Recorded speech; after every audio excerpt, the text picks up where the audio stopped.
This is St. Louis Public Radio, 90.7 KWMU. The National Weather Service has issued a severe thunderstorm warning for the counties of St. Louis, Franklin, Jefferson, Lincoln, St. Charles, Warren, and the city of St. Louis until 3:54.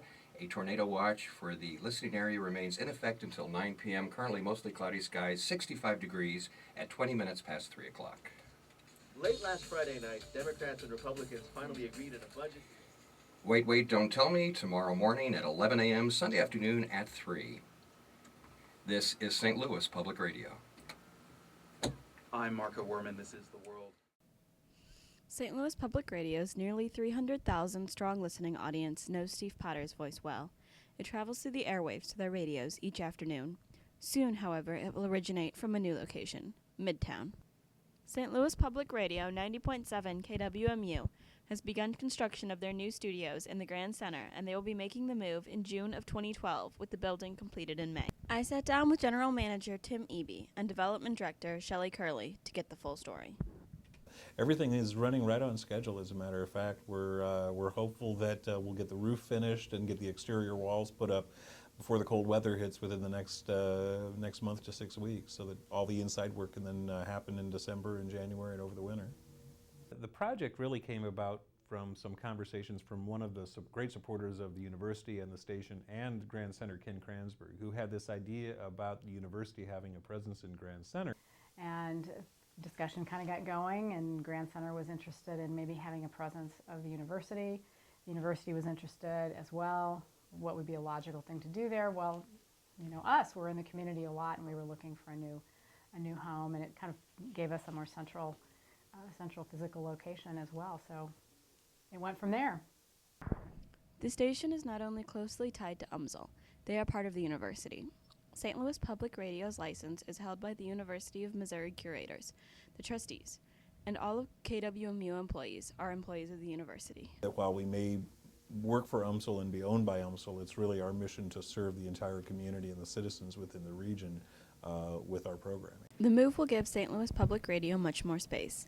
The 3-story, 27,000-foot facility will feature 2 talk show studios, a multi-use studio for town hall-style meetings, 2 community rooms for volunteers and partners, a green room in which program guests can ready themselves to go on air or to perform, and more office space. To accommodate its growth, the current station, located on UMSL's campus, has had to add a trailer onto the back of the building. Those offices will now be able to move inside the new building. In addition to the space, St. Louis Public Radio looks forward to being closer to many institutions they have developed partnerships with. First and foremost, I think location-wise, it's significant because we're right in the heart of Midtown in Grand Center, which, as you know, is the Arts and Entertainment District in St. Louis. So we're going to be around all of these great institutions, whether it's Powell Hall or the Fox. We'll be right next door to our public television station, right around the corner from the Sheldon and the Pulitzer and the Contemporary Museum. So you've got all these great institutions there that we think that there'll be opportunities to tap in and share resources and share ideas and create programming and content and partnerships around that.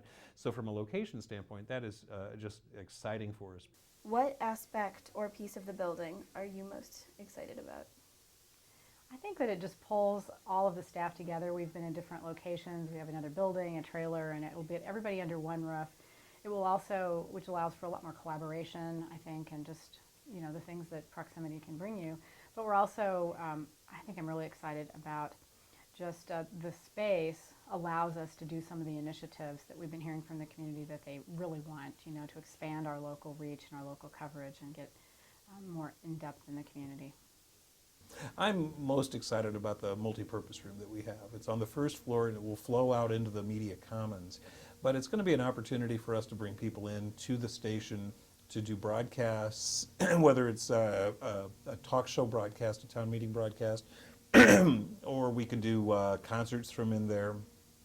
We could do non-broadcast events. One of the things that I want to begin doing once we get into the building is monthly talks by people presenting ideas and talks. They may be local, they could be regional or national folks, but to bring new ideas forward, to bring groups of people together to share ideas, to open up new ways of thinking and to make St. Louis a better place. And we'll have the space to do that where we don't have that space now. we think providing local news and information to the community is going to be more and more important as time goes on, as resources from other media outlets do less and less really substantial local news coverage and programs. We're willing to, and we want to step in and provide that service. One of the things certainly that we hope to do really is to do more, have more local news reporters that are out covering the region, and the specific focus on that is really built around reporters who bring a specific area of expertise. We have a list of beat areas that we'd like to have a reporter focusing on: education, the economy, arts and culture, the environment and sustainability, perhaps a healthcare reporter. All of these areas that they can contribute reports during Morning Edition and All Things Considered, provide expertise during our talk show at 11 o'clock that we have every day. And then, as just as important as well, they'll be filing for NPR so that more stories about St. Louis are showing up on Morning Edition and All Things Considered and Marketplace and on the weekend shows as well. And so that's one of the main areas of emphasis. We also want to continue to refine the 11 o'clock shows that we have with St. Louis on the Air and Cityscape. The media commons previously mentioned will bridge the studios of the 9 network of public media and St. Louis Public Radio. According to Jack Alamachi, president of the 9 network of public media, it will be a place where arts, education, and public media come together. I've heard talk about a walkway going next to SLUMA between the campus and the media commons, and a walkway between the media commons and the FACS. Yes, that is in the plans in Grand Center's larger scheme of things, to try to connect up with pedestrian walk spaces, to connect the SLU campus up to the Arts District and through our commons, and then on back to the Fox and the Museum District behind there, to kind of create a place where people will want to, hang around for a little while, to walk through, make it a beautiful space and a space where things can happen. The Media Commons is really going to be a unique space. It's not a large space. It's about 12,000 square feet total, so it's not a huge space. But what it is it's going to be a multimedia experience for somebody to walk in there. We'll have projected video. Plans are to have a big LED screen. There'll be smaller video screens, some interactive things. One of the ideas that we have for the Commons is to have a microphone there that somebody can stand at a certain point, and only at a certain point, and have serve it like as a speaker outlet. One of the things that we hope that people can do is contribute to the space. We're looking at having one of the video screens be kind of an ongoing tweet board, so that if people put a certain hashtag onto a tweet, that hashtag will show up there. Another piece that we're looking at doing is having one of those photo tags that you can take a picture of, and then you download additional information into your phone that we'll be supplying, so additional content through those photo tag type things. And then also looking at finding ways that people can contribute photographs back into that and things like that. So we look for it to be very, very interactive in that space. It's really just more of a gathering place where we could have events or get people together, a place where people can congregate.